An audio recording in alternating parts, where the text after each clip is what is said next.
Martin, here we are approaching Advent 2. How are you? I'm okay. Thank you very much. Yes, it's interesting being in Advent when we haven't got uh, the well, this Sunday, of course, we will have the opportunity to be in church, but we haven't. The first Sunday of Advent, we didn't do having a wreath in church and so forth, and have those sort of ways of marking the season. We've wonderfully here at home, Jutta always produces a family Advent wreath, Oh, lovely. and we have prayers that go with that. So we're able to mark Advent in that very domestic way, very important domestic way. But it just feels strange, Here we are in another important period in the church's life when we're not able to mark it in the way. But people are being ingenious about how they do mark it. So. Yeah. Um, So we've got Mark 1, 1 to 8. What do you make of that as our gospel passage for this Sunday? so we're kind of back at the beginning. Mark is the gospel for this year in the lectionary, and what immediately strikes us about Mark's gospel is that he just dives right into the ministry of John the Baptist and then straight into the ministry of Jesus. And none of the preamble you've got in John's gospel with a prologue, no birth stories, no genealogies, none of that, just straight in.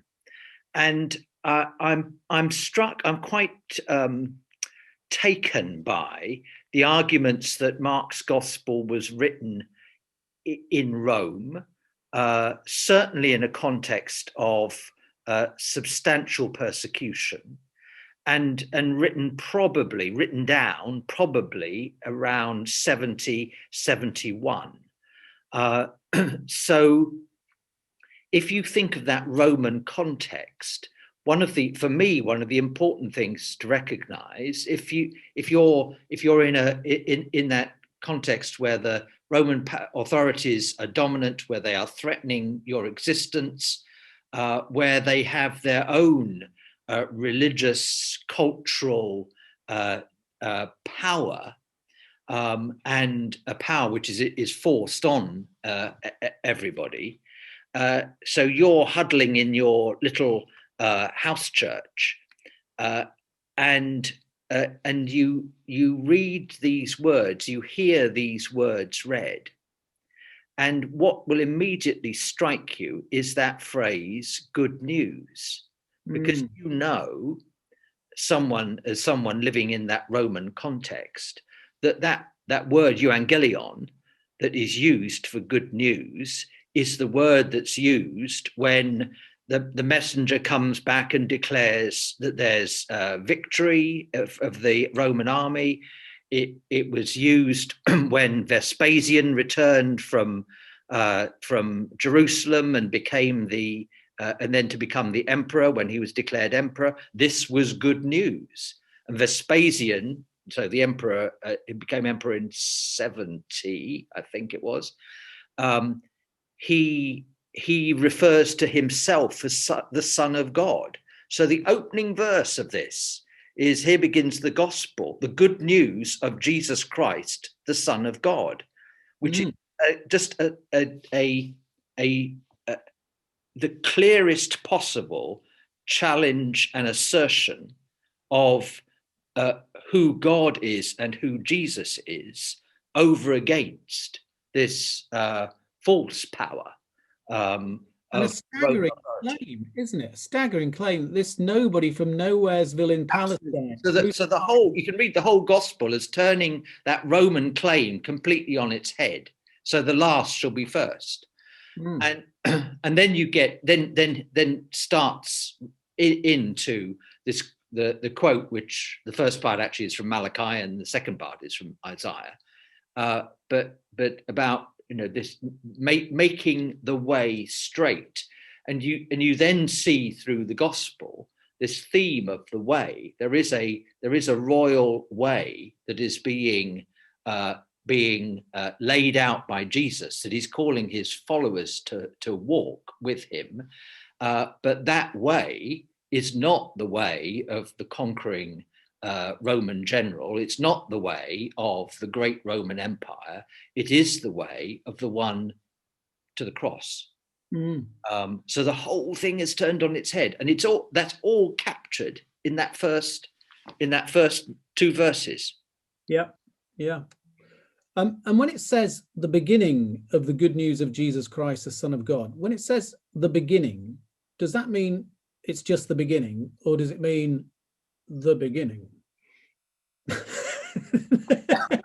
I can't tell through this wonderful medium of Zoom. I cannot tell the difference between the beginning or the beginning.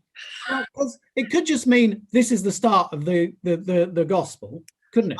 Okay, no, it's the start of the good news, not the start of the gospel. It's the start of the good news. Hear the good news, which is what is releasing us from this terror and fear and danger of this Roman oppression.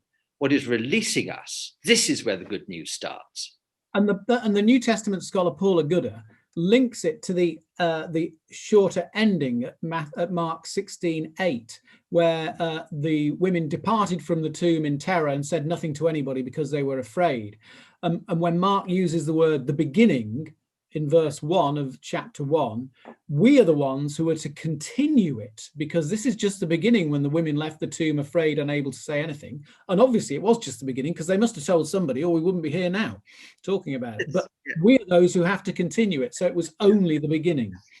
Well, and it's and that ending, I think, is extraordinary, because people are always desperate to try and, justify the additional endings that are provided.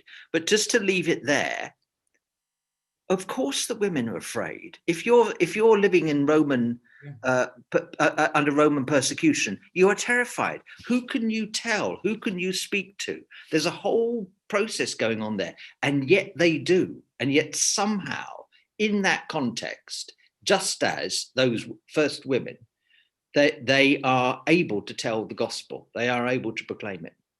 And I suppose we should say something about the other 6 verses as well, after verses 1 and 2.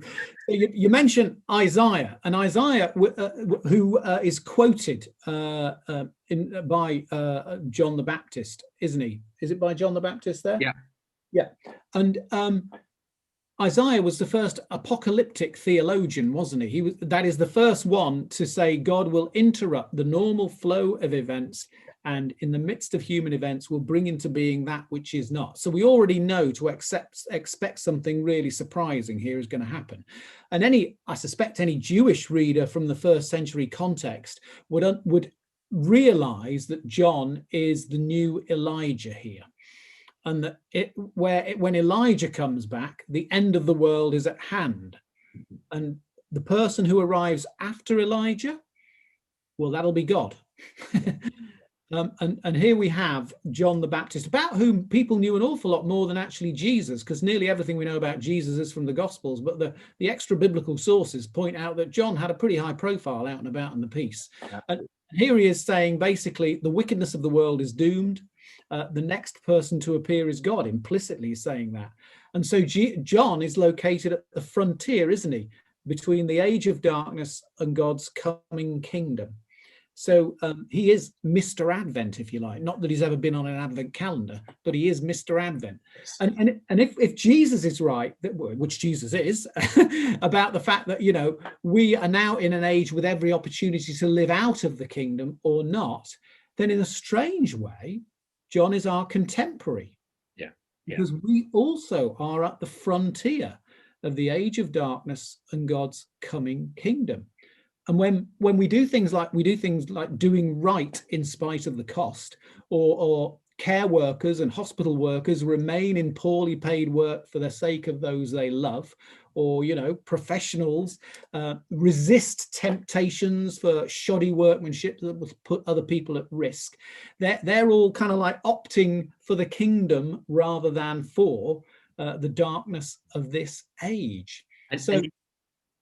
So I was just going to say, no, you then, I think, really helpfully locate John the Baptist as yes, the forerunner, but he's also the example for us, or an example for us. We tend to kind of think, oh well, no, he's really part of the, he's part of the old order. He's not part of the, because he's the least in the kingdom of heaven. But actually, he is an example to us. He is a prophetic example. Which I'd never thought about before you've just said it. But of course, that's exactly what John chapter 1 says, isn't it? Yeah. John the Baptist says, the one who comes after me ranks ahead of me because he is before me. Yeah. But unhelpfully, you have mentioned Advent calendars, and I now have in my head this image of a chocolate-shaped John the Baptist. Go bite his head off. Okay. Thank you. Thank you.